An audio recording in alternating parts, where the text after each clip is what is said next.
So in this video we'll be thinking about the process of respiration. There's a type of respiration which needs oxygen, and that's called aerobic respiration. And there's a type of respiration that is carried out when there's no oxygen present, and that's called anaerobic respiration. We'll also be looking at how the body responds to exercise, and when you're doing exercise, more respiration is being carried out. And we'll also look at metabolism and what that means.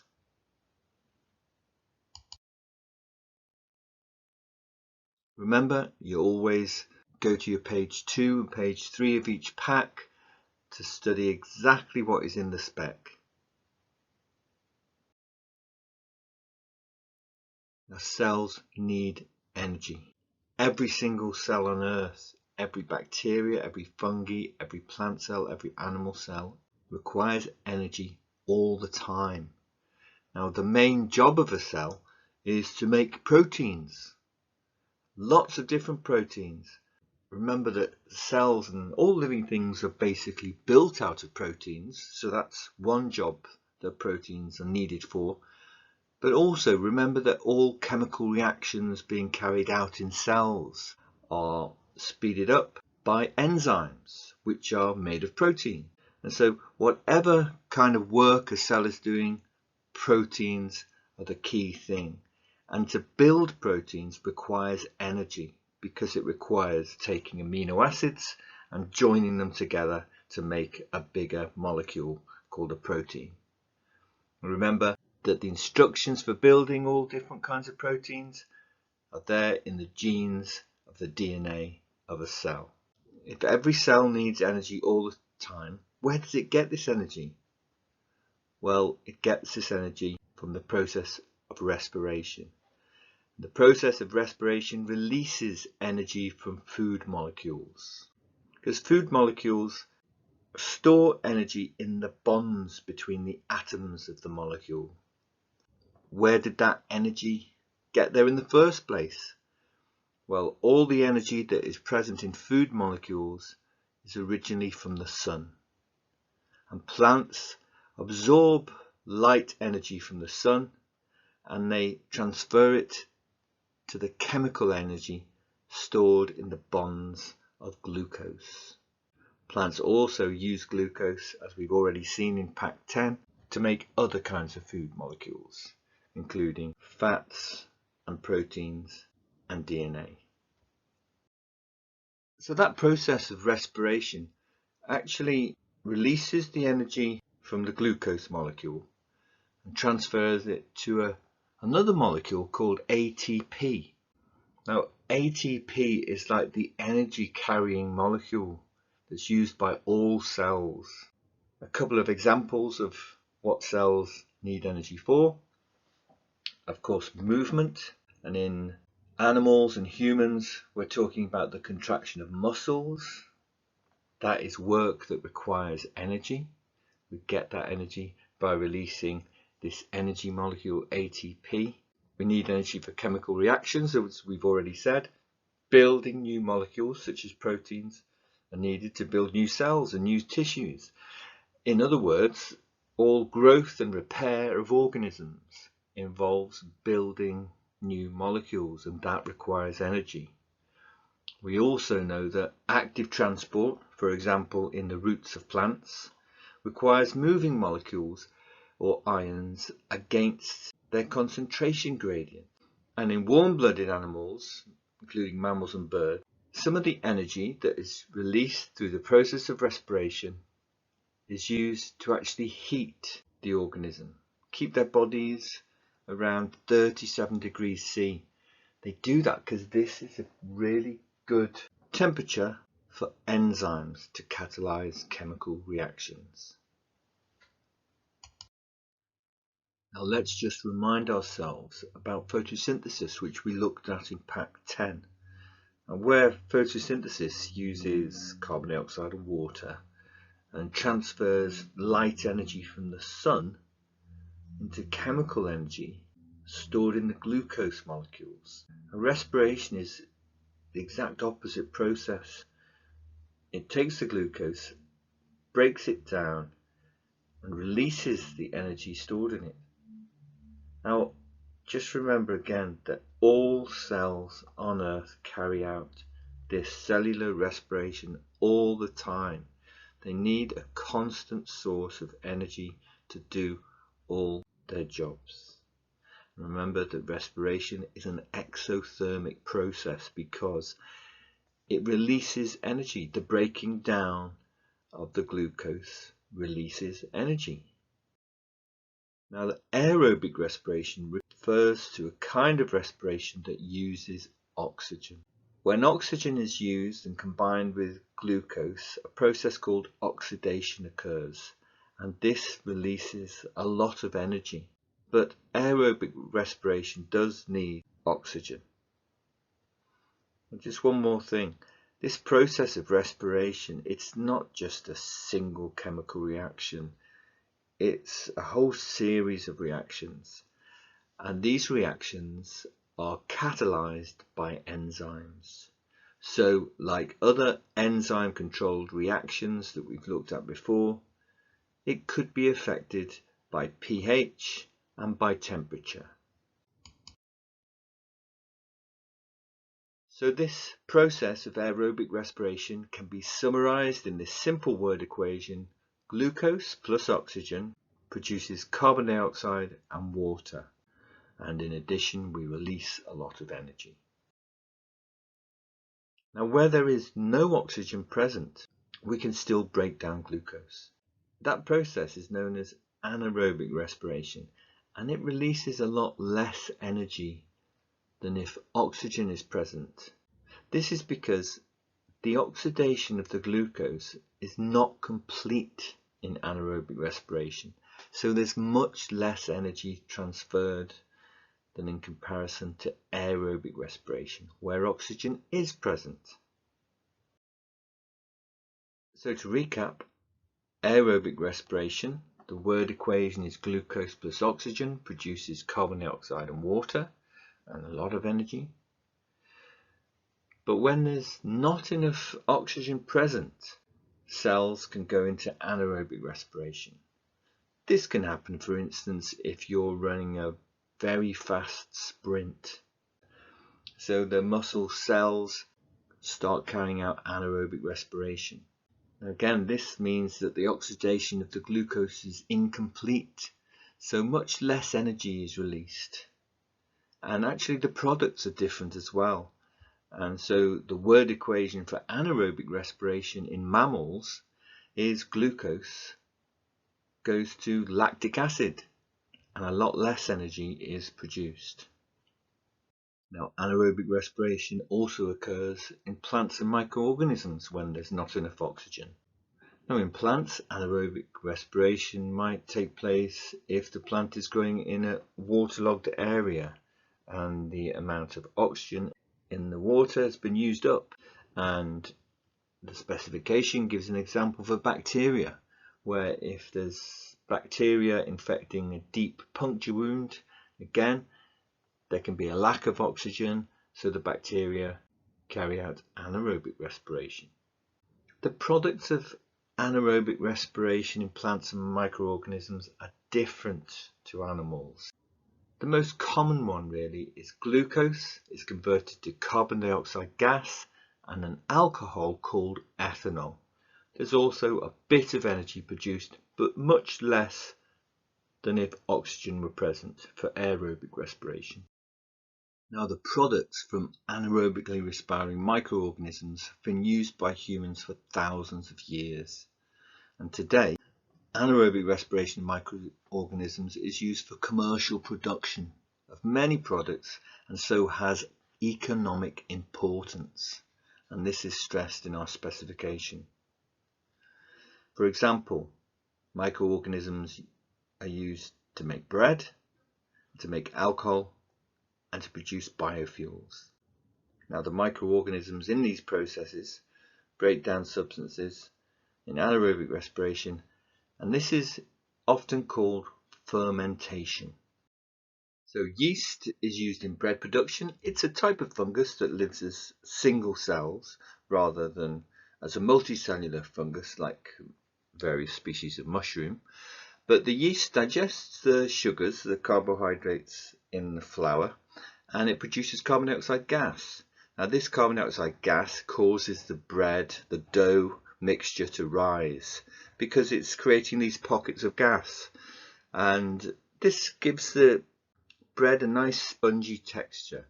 At first, yeast will tend to respire aerobically, but it grows so quickly that it uses all the oxygen in the solution up, and once this is used up, it will begin to respire anaerobically. Now, yeast is also used to make alcoholic drinks, beers and wines, and also spirits like rum and whiskey and vodka.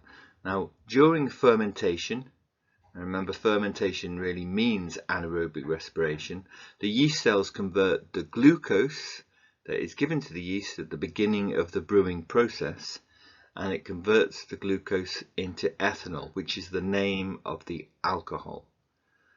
Now, the amount of ethanol that can be produced by yeast is actually limited because eventually a higher concentration of alcohol will actually become toxic to the microbes. And it's okay for making beer and wine, but to make a drink with more alcohol than in beer and wine, you actually have to distill the drink. Now, it's worth noting the differences between aerobic and anaerobic respiration, and also the similarities between the two. And if you study this table, that will set you up for a nice question, which might be compare aerobic and anaerobic respiration.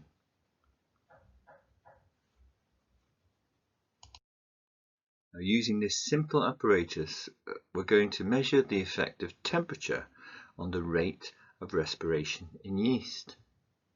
Now, remember that the rate of something is the amount of something per a unit of time. So in this case, we're going to measure the amount of a product of respiration per minute. Now, the product of respiration we're interested in here is carbon dioxide gas. That's a nice and simple product for us to measure. So the yeast is in a conical flask here. It's mixed with a solution of sugar. And as the yeast respires, it produces carbon dioxide gas. The gas goes up and into the gas syringe, and the plunger of the gas syringe is pushed outwards as more carbon dioxide is produced. And this gas syringe very precisely is able to measure the volume of the carbon dioxide gas produced in a certain time. Maybe we'll do this measurement over about 5 minutes.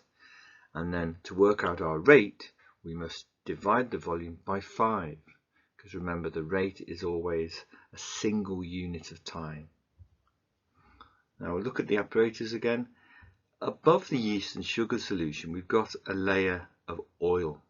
Now this is useful because it allows the carbon dioxide gas to escape the yeast and sugar solution, but it prevents any of that gas from dissolving back into the solution. If that happened, we'd get an inaccurate measurement of the volume of gas produced. So the layer of oil stops both carbon dioxide dissolving and oxygen dissolving into the yeast and sugar solution. We've got a thermometer here in the yeast and sugar solution.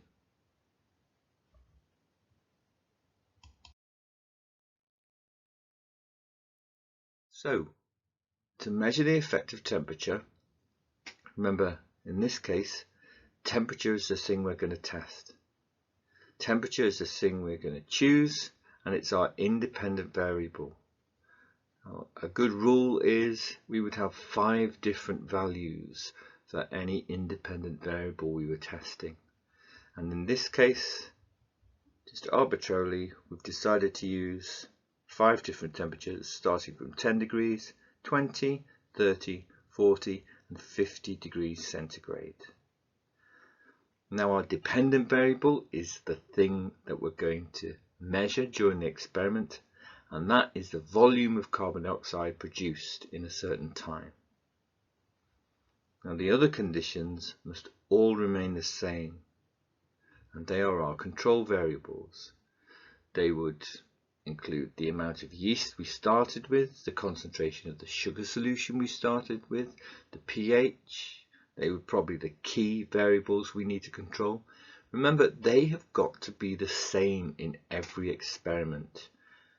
To do a successful experiment requires a fair test. We've got to be sure that the only difference between all these 5 experiments is that the temperature has been changed. So any difference in the result must only be due to the temperature. We know it's due to the temperature because we've been very careful to keep all the other conditions the same. Now once we've collected our results, we'd plot them on a graph. Remember that the independent variable always goes on the x-axis, the temperature. The dependent variable, the rate of carbon dioxide production. And the units, remember, here we'll use centimeters cubed per minute. They're on the y-axis. And I've just shown a curve in this experiment. And we can see that as you increase temperature, that's moving to the right of the x-axis, the rate of carbon dioxide production increases. But only up to this particular point. And this highest point on the graph, if we look down on the temperature, that would represent our optimum temperature. Remember, this is an enzyme controlled process. This temperature is likely to be around 37 degrees C, although in our experiment, of course, we've only used 30 degrees and 40 degrees. So we haven't identified the exact temperature in this particular experiment. But as we increase to 40 and then to 50, actually the rate of carbon dioxide production decreases rapidly. And possibly at 50 degrees, the rate of respiration will be 0. And this is because that high temperature has denatured the enzymes, and so respiration stops.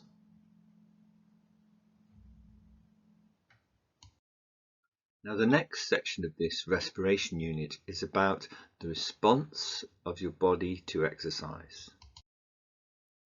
Now, during exercise there are several changes. The heart rate increases, the rate and the depth of breathing increases, and the arteries supplying the muscles dilate. That means they get wider. The lumen, the space inside the arteries, becomes wider to allow a higher supply of blood. Now these changes, all of them, increase the blood flow to the muscles, and this increases the supply of oxygen and glucose that are both required for aerobic respiration, and it also removes carbon dioxide that is produced by those respiring muscles. This increase in blood flow is needed to supply more oxygen and glucose for cellular aerobic respiration, and to transfer more energy to the muscle and the heart cell for the increased contractions. And also, if it's a very vigorous exercise, the increased flow of blood is for the removal of lactic acid to the liver. As we saw earlier, in anaerobic respiration in mammals, if there is not enough oxygen present, then there is incomplete oxidation of the glucose, and we have anaerobic respiration, and this produces lactic acid. Now the incomplete oxidation of the glucose causes a buildup of the lactic acid, and this actually creates an oxygen debt. Now during long periods of vigorous activity, muscles become fatigued and they stop contracting efficiently. And this is because we have built up an oxygen debt. So after vigorous exercise, all that lactic acid that has been produced when we hadn't had enough oxygen needs to be removed, because it would actually damage cells. Now, some of the lactic acid is broken down in the muscle, but most of the lactic acid moves through the bloodstream to the liver where it is broken down. Now, oxygen is actually needed to break down the lactic acid into water and carbon dioxide. So after strenuous exercise, now we don't need all that extra energy when the exercise is finished, but you'll notice that your breathing rate remains heavy and your elevated heart rate continues a bit after the exercise. Now this is important because it supplies the liver and the muscle cells with extra oxygen needed to break down the lactic acid. So the oxygen debt is the amount of extra oxygen the body needs after exercise is finished that is used to react with the accumulated lactic acid and remove it from the cells. Now, this graph is for higher tier only, but it shows us oxygen debt. Now the y-axis indicates oxygen consumption, but it's an unusual graph because here at the origin, actually this is the normal level of oxygen consumption, the amount of oxygen that you consume just at rest when you're not particularly doing any exercise. The y-axis is simply showing time. So in this first section of the graph, we're at rest, oxygen consumption remains at this low level. Then at the start of the exercise, the oxygen consumption begins to rise rapidly. Now, during the exercise, we eventually reach this high level of oxygen consumption, and when the exercise ends, of course, any muscle contractions stop. Now, in theory, we don't need any extra energy for the exercise, but you'll notice that the level of oxygen consumed, it does drop, but it takes quite a while to drop. Now, the time it takes for that extra oxygen to drop down to the normal resting levels of oxygen consumption is called the recovery period. And this area underneath this little oxygen curve down to our base level of oxygen consumption, this area actually represents oxygen debt. Remember, this is the volume of extra oxygen that is above the normal resting rate that is used after the exercise has ended, and its function is to break down the lactic acid.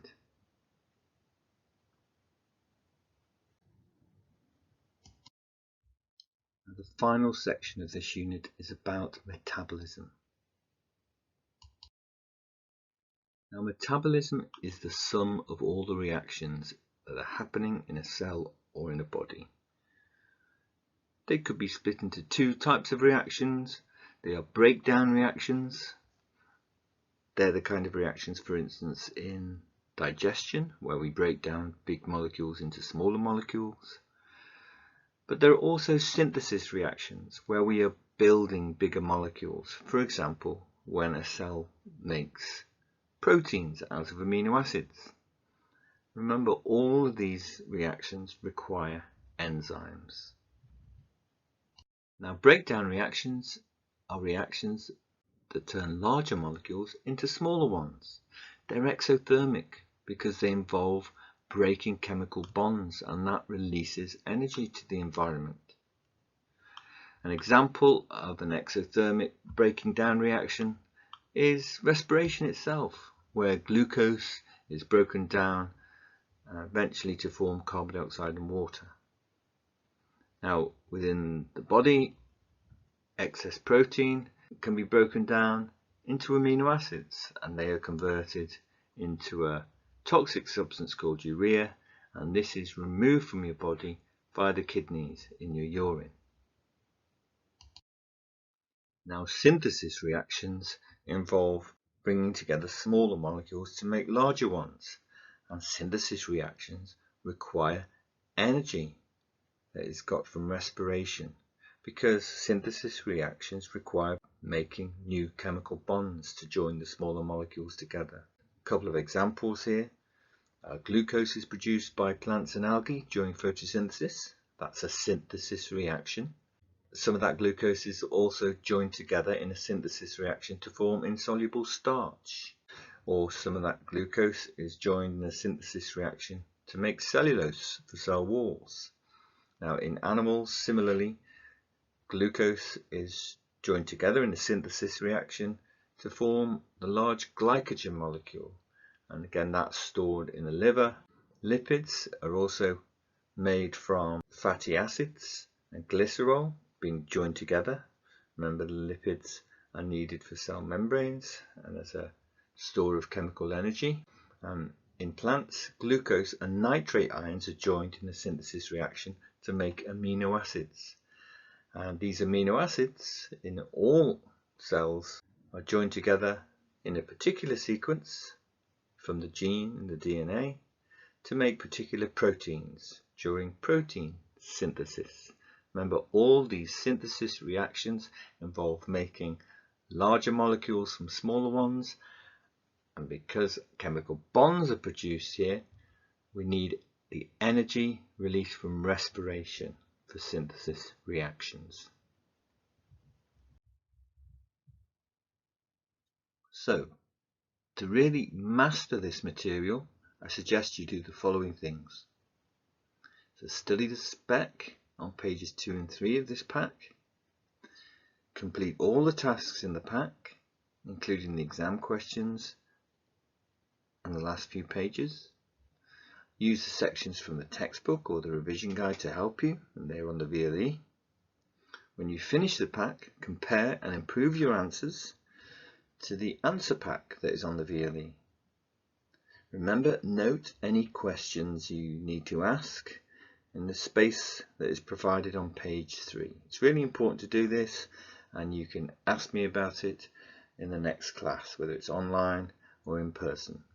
And finally, really make sure that you learn that key knowledge in the flashcards.